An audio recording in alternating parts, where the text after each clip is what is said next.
Hello ladies and gentlemen, it's Hybrid. First and foremost, I'd like to welcome you to the channel if you're new, and welcome those of you who are not new back. This is going to be a weird video. I just want to get some things out there. First and foremost, I cut my hair. That's true. It's been several weeks of laziness and not cutting it because it just didn't feel necessary. And then I looked at myself today and I was just like, you know what? Yesterday was a rough day. Yesterday was a very rough day for me. First time I had cried in a long time, and we'll get to that in a few minutes. Um, and so, cutting my hair and, cleaning up and looking at myself in the mirror today was just kind of my breath of fresh air after yesterday. Um, this video will have nothing to do with video games. So if you're subscribed to my channel or if you're a viewer of my channel just for the gaming content, this may not be the video for you, but if you're here for me as a personality, as an entertainer, I encourage you to stick around for what I'm about to talk about. The house I was raised in by my dad, I'm not saying I wasn't raised by my mom or anything. I was raised by mom as well, but more so by my dad because at a young age I moved permanently in with my dad after they divorced. I stayed with my dad permanently because that was my home. My mom and him got divorced and she moved out and got her own place. And as much as I loved my mom and loved growing up and being there and having my friends over there, it wasn't home. And so I grew up primarily with my dad for most of my later preteen and later to adolescent and young adulthood life. Um, Pretty much from like 7th grade onward, I think I was living with my dad until I moved out as an adult. And so growing up in that house with my dad, we were always around a lot of interesting animals. We were always around cats, dogs, lizards, snake. We had at one point 40 cats. And I realize that sounds like a lot of cats, and trust me, it's a lot of cats. But the amazing thing about it is when people hear that, they're like, you're fucking crazy. And I'm just like, yeah, but it's a huge number, and it's, in many states illegal to have that many animals, but when you care about each of them and they all have their own personalities and they're all their own unique individual, it's growing up in the house with my dad who goes by the name Animal Lover. Like, my dad is a renowned animal lover. He always loved animals, and he's bred fish, and he still has fish, and he had cats and dogs and lizards, and we all had animals growing up around us. And growing up with him, you get the life lesson that animals that are in your home aren't just a fixture. They're not just what's the word I'm looking for? An entity? Is that the word I'm looking for? That's not the word I'm looking for. That's not the word I'm looking for. These are not the droids I am looking for. It's an anemone? Anemone? They're not a fixture of your household. They are not like a toilet or a fridge or a couch or a lamp. They're not just something to be there to enhance the experience of living as a human. Growing up in my house, the animals were part of the family. They are siblings, they are friends, they are companions, they are something that will always be there for you no matter what. And we had several animals, come and go, and it's always when you're an animal person like I am, it's always a heart-wrenching experience having those kinds of things happen when you are around this pet, this companion for so long, and then all of a sudden they're not there anymore. We went through it with numerous dogs. The painful thing about dogs living such a short life compared to us humans is that you don't really think about it until you're like, oh shit, I've had a lot of dogs in my life, or I've had a lot of cats in my life, or I've had a lot of, hamsters or ferrets or whatever in my life. It's like you when you actually sit and think about it, you may not have an animal right now. Like, if you're my age, I'm 25 and I'm living on my own and I don't have a pet or anything, you don't think about it until you actually think about it and you're like, oh damn, I've actually had a lot of pets in my life that have now passed on. And it's real rough when it happens. Real rough. Um, but yeah, back to the story. When you grow up in a house like that and you learn those life lessons about how important that animal, that pet, that friend, that sibling, that buddy, that there's no word to describe what an animal is to a person like me, or a person like somebody in my family who grew up around that. Um, and we've gone through many. Uh, we've gone Raphael, Tika, Littlefoot, Reggie, Chance. Like, there's countless dogs that have come and gone, and countless cats that have come and gone. You got Candy, Princess, all these animals that I grew up around that are no longer with us. We had a snake, Jake the Snake, who actually killed himself because he was on his heat rock, he was on his heat stone, and he apparently had a disorder or something where he couldn't actually tell. It was like that frog thing where, he couldn't tell he was actually burning, but he ended up burning himself. Um, and the thing currently, our family, myself, my dad, we had, as of yesterday afternoon, had two dogs. Both of them related. There's always been kind of a family within our household. Uh, my puppy, Rahti, was an old man.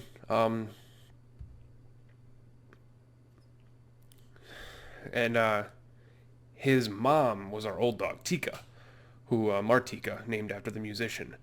And she passed away back in 2006. My friend and I, Taylor, were staying outside. She had leukemia, she had cancer, she was blind, she was like 9 years old, and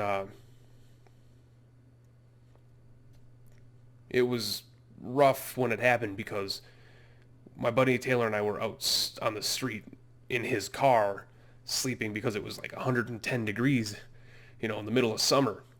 We're off school, we're just going to party all night and go to pass out in his car, wake up in the morning and play like Final Fantasy or something.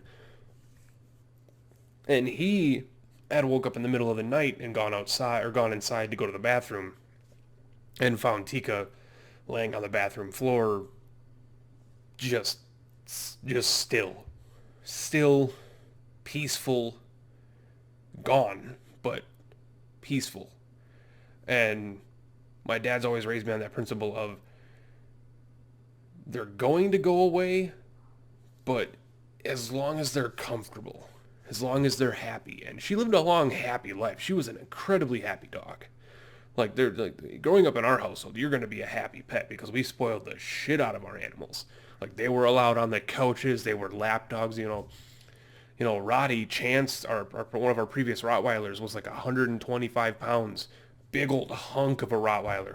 Just climbed right up on my lap. A little 11-year-old Scott just climbed right up on my lap. Just can't even see Scott anymore. He's just, hi, Dad. It's like, where's Scott? He's supposed to be taking the garbage out. And then he finds that I'm under the puppy. But it's when we spoiled our dogs. And so it's always going to be happy. And so Tika passed, and the few weeks after she had passed were really rough on Roddy because Roddy was her son. Our dog, the old man, was her son. She had a litter of 10 puppies in 2004, 2005, somewhere around there.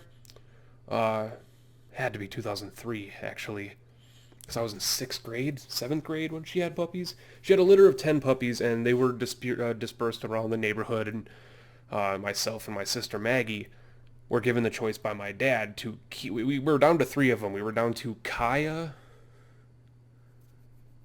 Oh my god, what the hell's the other one named? Oh my god, I feel so evil. Kaya, named after the wife from Willow. Warwick Davis, Val Kilmer, amazing movie. Kitty was the other one. Kaya, I can't remember. I can't place the name now. Kaya and Roddy. And Roddy was the only one out of all 10 that looked like a Rottweiler because the parents of Roddy were Tika, who was a mutt. She was like Great Pyrenees, great German Shepherd, Chow. She had some like lab in her. She was a mutt. All of our animals are mutts. And then this gorgeous Mastiff was the dad. Because my dad was house sitting for the dog and his boss's dog, and while he was at work, she was in heat and he decided to fucking break out of the crate and, get down to business and make puppies. And so she had 10 puppies, and Roddy was he was the smallest little puppy. He was the smallest little puppy. I'm going to try and find a picture and put my dad and little Roddy up in the video, along with other pictures if I can find them on the computer. He was a little puppy, a little runt. He was the smallest of all 10, and he was the only one that looked like a Rottweiler. And because I had grown up around Rottweilers, we had Reggie, we had Chance, I had grown up around Rottweilers, like big, big Rottweilers, and I loved them. My dad gave me the choice, which one do you want? We were down to just the 3. The other 7 had gone around in the neighborhood and friends, and we'll get to one of the other puppies in a little while because our other dog is her son. It's all in the family. And I chose Roddy because he was a little puppy. He was a little smallest little guy. He had gotten given away and always was returned. He had gone to 2 or 3 different homes. The last of which was the one where my dad kind of pulled the string and said, "Do you really want to keep this one?" And I said, "Yes." And he came back snarling and biting because one of his homes was not the best home. He was kind of in an abusive home for a couple of weeks. And I was like, "Yeah, I want to keep him, Dad. I want this dog. This is going to be my puppy. This is my puppy." And he was Roddy. This is 15 years ago. 15 years ago, 13, 14, 15, 16. I keep wanting to say that he's 15 years old, but then my math comes in and I'm just like, I was in 6th grade, which means I was how old? 11? So yeah, 15 years. Oh my God, he was 15 years old. Anyway, and it's hard saying the was, which again, we'll get to.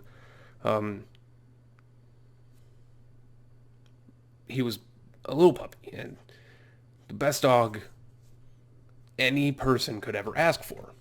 Any person could ever ask for. Like, Tika was a great dog. Chance was a wonderful dog. Reggie was the freaking Reggie was the bomb because he was the first real big dog that I'd grown up around. We had dogs when I was really young. We had Raphael and Littlefoot when I was really really young, and I remember them and I remember like playing with them and laying with them and stuff. But Reggie was like when I was like 8, 9, 10 years old, and it was like when I was starting to actually like compose my own memories at that age. And I'll never forget that Reggie, one of my final greatest moments with him before he passed. He also had cancer, and one of my final great moments with Reggie was taking my school photo with him. My sister and I had both, he was old. He was like 2 years. He was up there for a Rottweiler. And so we were just like, let's get a school picture with him. Like, this is a great idea. You can bring your pet in and get a school picture with him. And it was my school picture of 2000.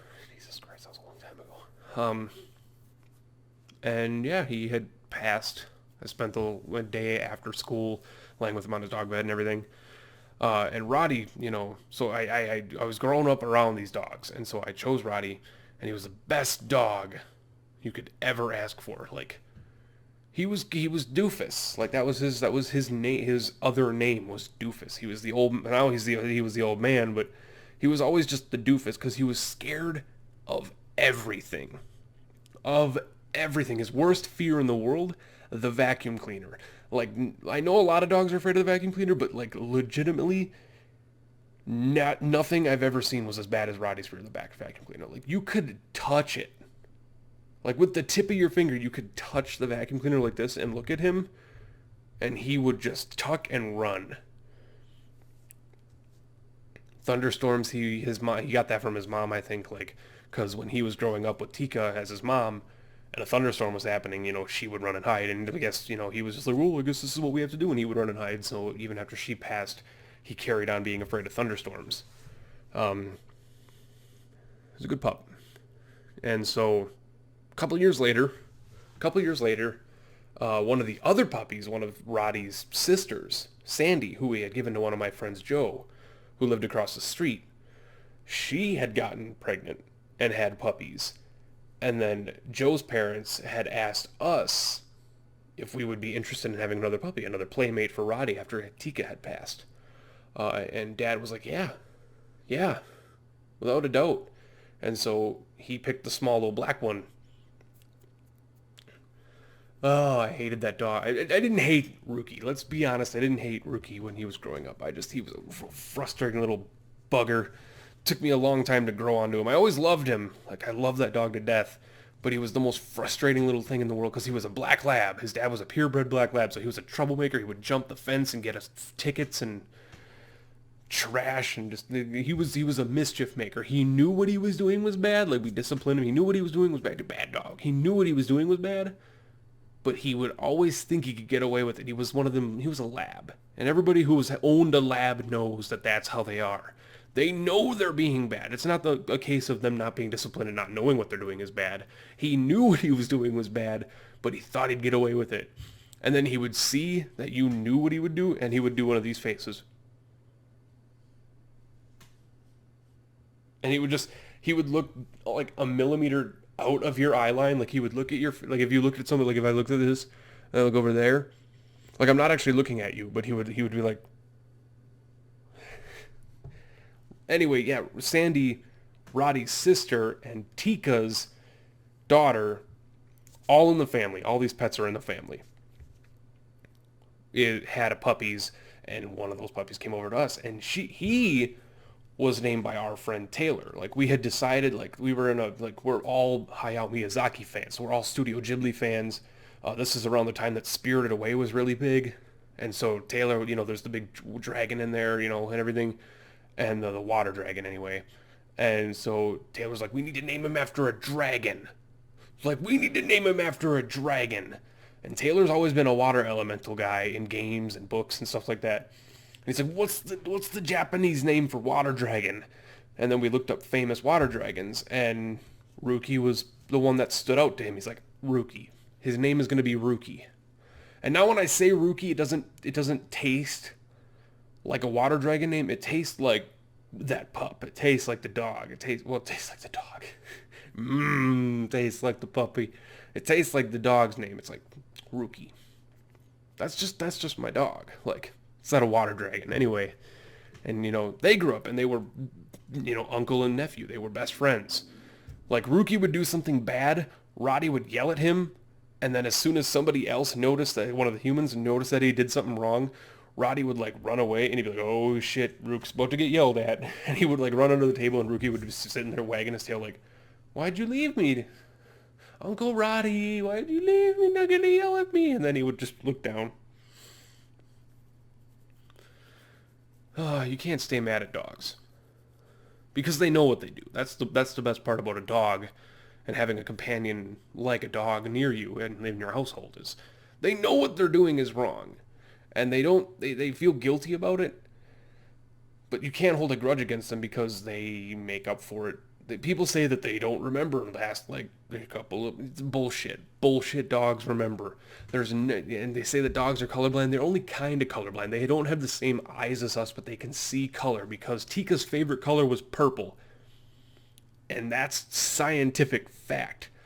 She knew the color purple. She knew how to address the color purple. She had a purple tug when she was younger. She had a purple Kong when she was younger. And then when she started getting older for Christmas, we got her two presents. We got her yellow like tennis balls, and then we got her purple tennis balls. We opened them up, and we threw the yellow one at her, and she just sort of snuffed at it and played with it and threw it a little bit. But we got the purple one out before we even got the purple like tag thing off of it. She was anyway. So they know that they're whatever. And Rookie, and Roddy were just like best buds for years and years and years. And I know I'm kind of rambling a lot, but this is an incredibly emotional state that I'm in, and so I this is something I wanted to share with the people who are here for me, not just the games. And so over the past year and 2 years, we'll say, more than that, but more so in the last 2 years, Roddy's condition had been worsening substantially. He had started developing some cysts, breathing issues. His joints would act up. He would have bad days with his joints, and uh,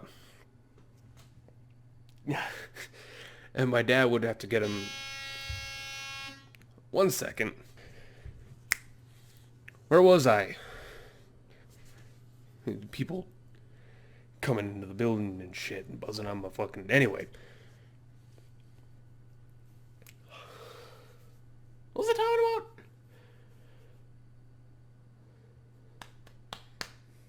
Damn it. What was I talking about? I was on to something. Yeah, his condition. My dad would be getting him,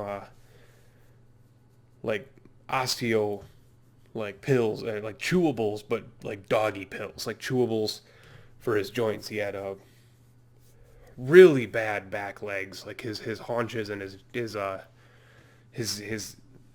dog ankles were, prone to very bad spouts of just pain and stiffness, but it wasn't terrible until about a year ago. Like, it had started, it was onset very early, within like the last 3-4 years even, but it didn't start getting really bad until like the last year, which is where kind of everybody had come to the idea that he wasn't going to be around for much longer. And that's always the worst part of being a pet owner and an animal lover, is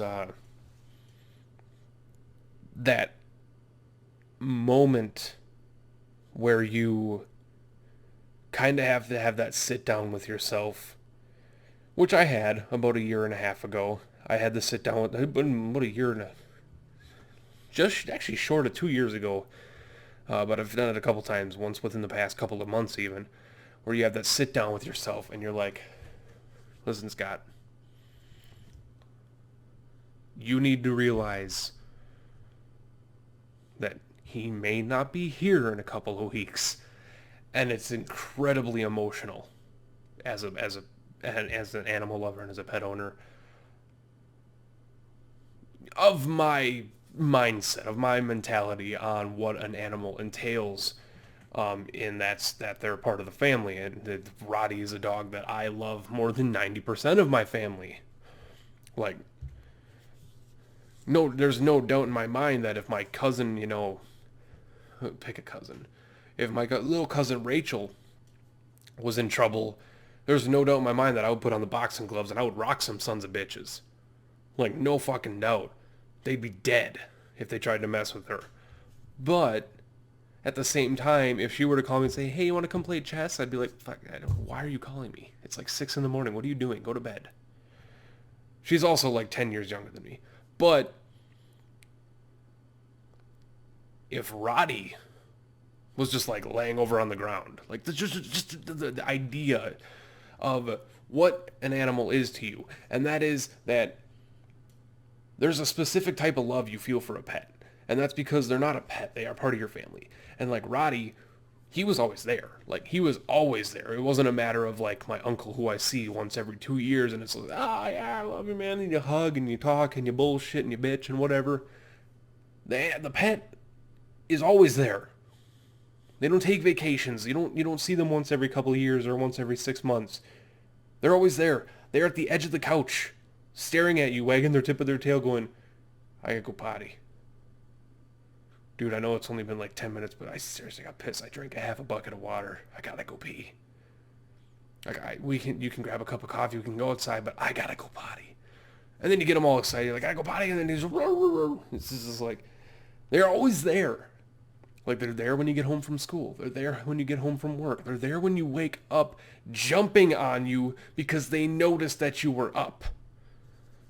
There is not an emotion equivalent with a human of having a dog or a cat that happy and that excited to see you after not seeing you for 5 minutes. You could go outside, scratch your butt, come inside, and they would be ridiculously happy to see you. Because to them, you going out that door without them means you're never coming back. You don't get that with a human. You don't get that with a person. Like, And I'm shaking my desk right now. It's just like, this is raw. This is some raw shit right here. And I'm sorry about that. But with a person like my buddy Anthony, for instance, my best friend Anthony, you guys know him by now. You'll be knowing him way more, obviously, once the Terraria stuff comes out, which staying away from games, staying away from games. My buddy Anthony, like, we don't give a shit about each other. Like, I could walk, we could be sitting in the same room. I could go to like leave the room without saying a damn word, and he'd just be like, all right, not Roddy, not Rookie, not a dog, not a pet. They will stand at that door and snuffle at the door crease, like, they're never coming back. Where'd they go? Why am I not with them? What happened? Where did you go? Why did you leave me? Why have you left me in this room? You are not supposed to leave without me. Like, I go everywhere you go. I go in the bathroom with you. I go in the shower with you. I had a cat. His name was Pest. Because that's exactly what he was. He was a damn pest. His name was Pest. And he was one of the best cats I've ever owned in my life. And he would, like, crawl up you in the shower. So people who think cats are afraid of water, eat your dick. We had a cat that slept in the toilet. He would climb up on you. It would hurt like a bitch, but he would climb up on you and just sit on your shoulder in the faucet. Like in the shower head, excuse me.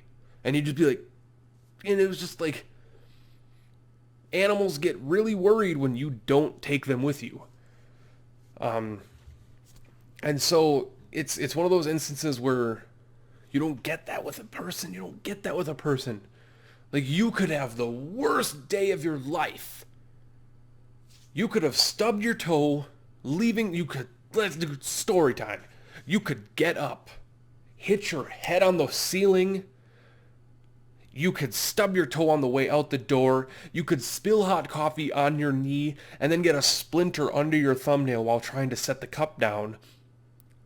Turn to your friend, furious about how shitty your day is being right now, and say, I need comfort, and they won't give a damn because they're your friend. They don't care that you stubbed your toe. They've known you for 10 years. They don't give a damn. You're going to be fine in a couple seconds anyway. So you can't turn to them for that. You could have the worst day in your life. And no matter what, when you go in that door, that pup is going to be happy to see you. He's going to be wagging his tail. He's going to be ready to go outside and take a poop. He's going to be ready for you to come back inside to eat and just sit and watch a movie with you on your lap. He is going to be happy. No matter what, you're going to have the worst day ever. And that will chew you right up. I can't tell you how many bad days I had, whether it was at school or work or with friends or girlfriends.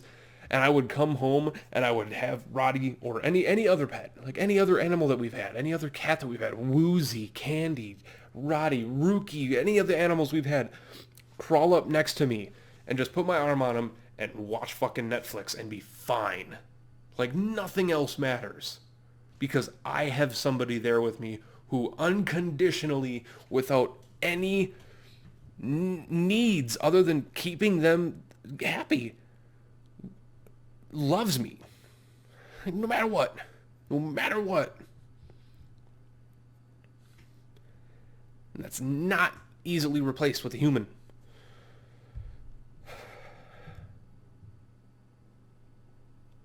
And so yesterday, I'm going to start trying to wind it down here rather than ramble.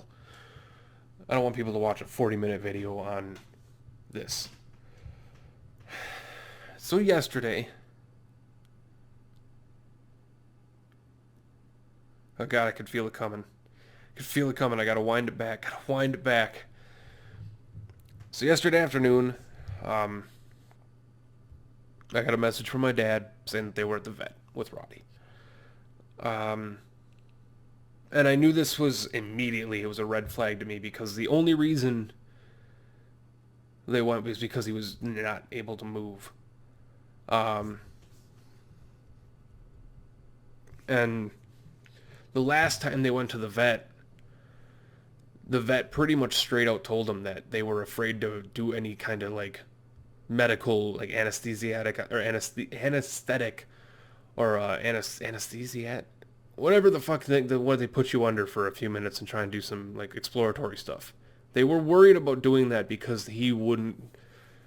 They were worried about doing it because they were worried he would not come back out from it because of how weak he was and because of his condition, and his age obviously had a big impact on it. Um, so I got the message, and immediately I just responded to my dad and I said, you keep him comfortable, keep him happy, pretty much just make sure he's comfortable. Like, make sure he's happy. Make sure he's the damn happiest dog in the world. He's the happiest dog in the world before that. But you need to make sure he is. And let me know. Like, I'll be at work, but you can call me and I will stop what I'm doing and I will answer. Just let me know what happens. And then at about 4 o'clock yesterday, I got the message that he was no longer with us. And that my dad came home from the vet alone.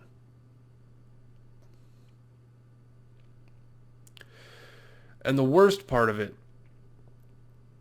and this is the same thing we went through with my dog, our dog Tika, years and years ago, a decade ago, was when you have multiple pets, multiple animals, it's even worse. Because they went to the vet with Rahti, and Rahti didn't go back. And so Ruki, not being able to comprehend what happened, just freaks out and starts looking for him.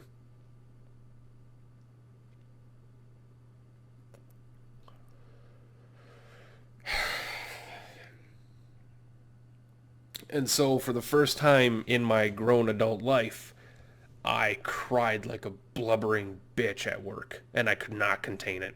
I could not contain it. It came in waves because you prepare yourself.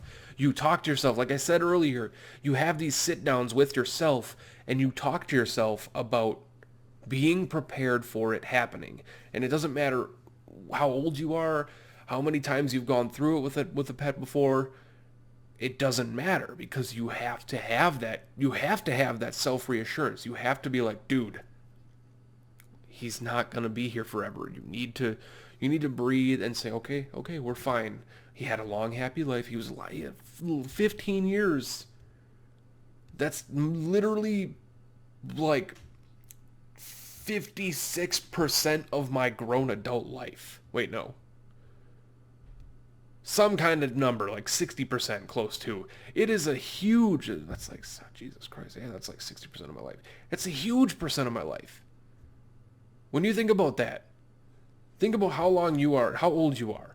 Cut that in half, and then just have something be removed from that half. That's very emotional. Be it a house, a family member, a pet, a car, a job, anything that you have for an extended period of time that you care about that just goes away is extremely emotional. And a living, breathing, loving, caring thing is even more emotional. Like, I lost a cousin, Kara, when I was really young. She was born without part of her heart, and she passed away, and I vividly remember the funeral and how emotionally traumatic it was for me. Like, it's just one of those things. It's those things of being human that just stick with you. And so this was hard as hell because I prepared myself for it. I said, I'm ready. I'm ready for Roddy to not be with us anymore because he's in pain. He's still comfortable. He's still perfectly fucking happy. But as long as he goes out peacefully and he goes out at home and he's happy and peaceful, I'll be fine. Or even at the vet, if he goes out there with dad sitting right next to him, I'll be fine. And it's like, okay, we're ready. And then I read the text. And then I read it again, and I read it again, and I read it again, and I read it again, and I wasn't ready, and I started crying, and it just came in waves, and it pounded me from every side, and I was not prepared at all. You cannot prepare yourself for this stuff. It was, like, there's a difference between watching a sad movie or a sad part in a game or something and getting emotional, but when it's, like, an actual important trigger, where you're not artificially creating these tears via a medium of a movie or a social kind of experiment or anything like that. But when it's an actual traumatic, personal trigger, like an unartificial, a completely natural cry, is not easy to go through because you don't like you can pause a movie and walk away and be fine. I can't pause this moment in my life and just bring him back.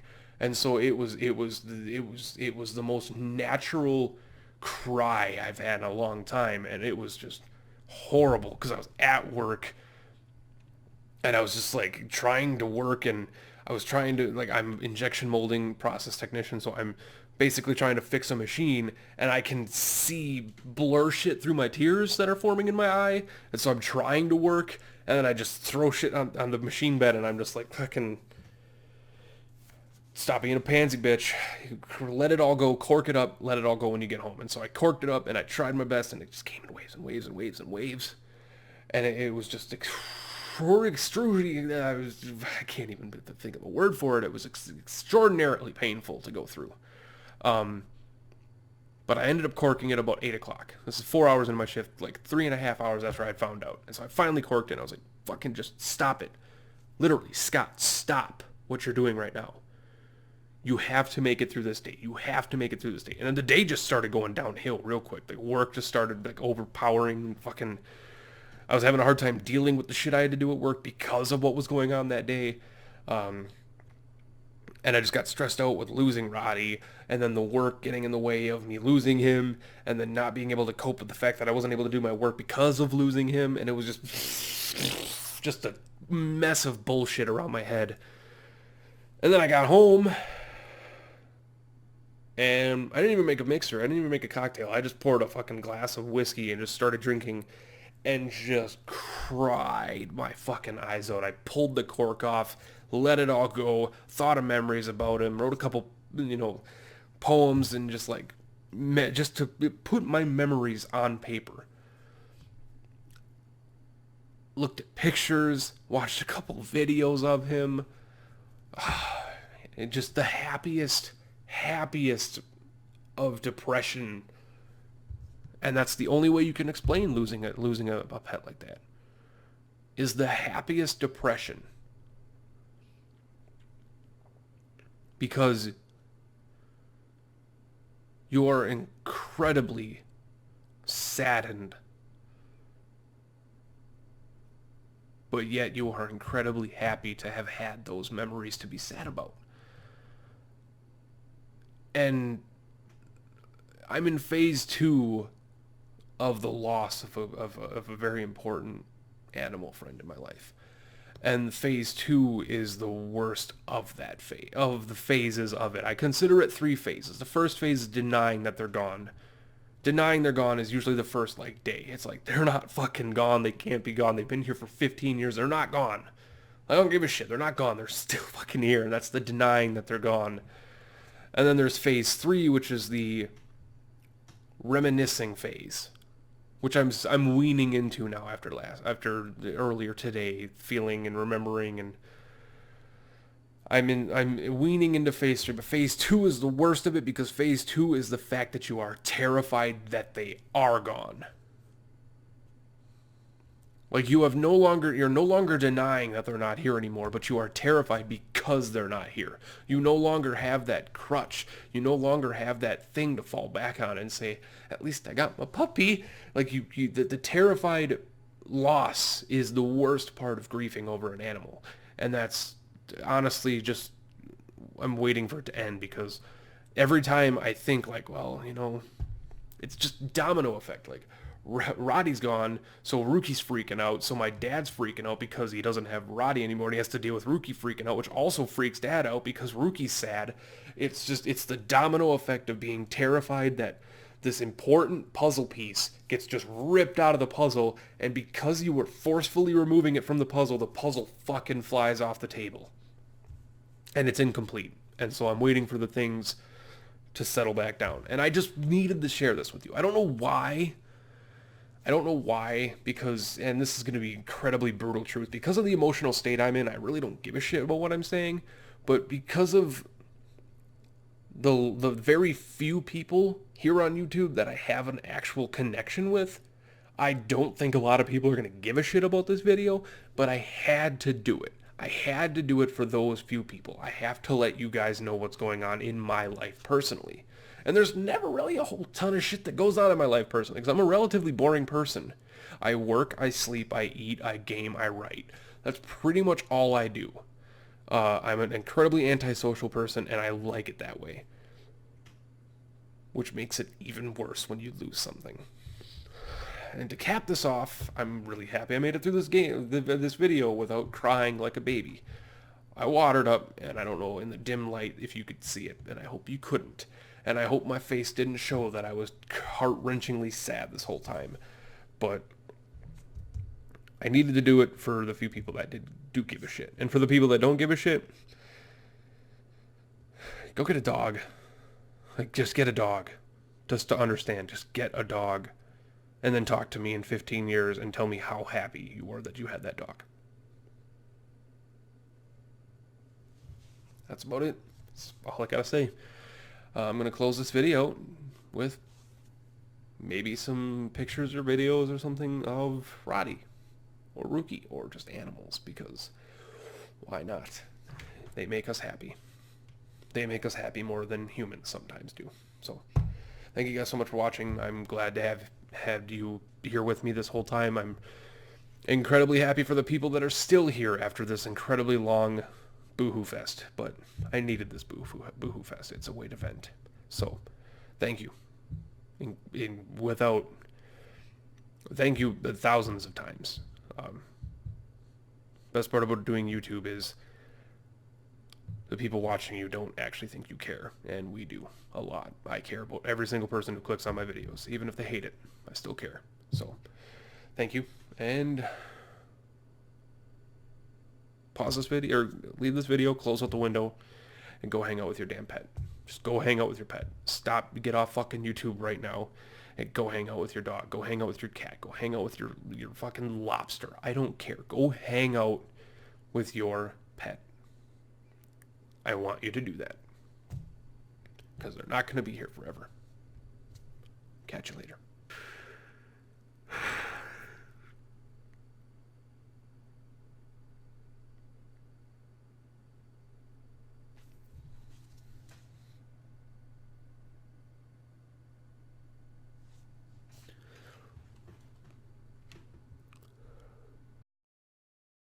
We were collecting DNA samples from all the men in the home. The neighbors were very welcoming. Everyone worried my killer might be hiding right next door.